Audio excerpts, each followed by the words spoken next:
எல்லாருக்கும் வணக்கம். நம்ம வீட்டில் காமாட்சி விளக்கு ஏற்றி வச்சுருப்போம் இல்லைங்களா? அந்த விளக்கு நம்ம புதுசாக வாங்கும்போது என்னெல்லாம் கவனிக்க வேண்டிய விஷயங்கள் அப்படிங்கிறத அந்த வீடியோவில் பார்க்க போகிறோம்.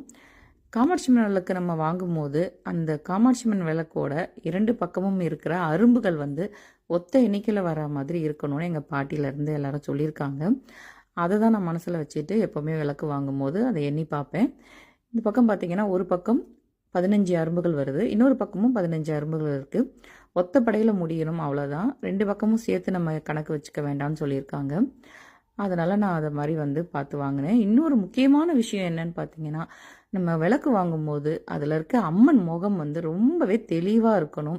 நம்ம மனசுக்கு அந்த அம்மனை பார்த்ததுமே பிடிச்சிருக்கணும், நம்ம மனசுக்கு நிறைவாக இருக்கணும். அதுதான் நீங்கள் உங்கள் மனசுக்கு எப்படி தோணுதோ அதை மாதிரி பார்த்து வாங்குங்க.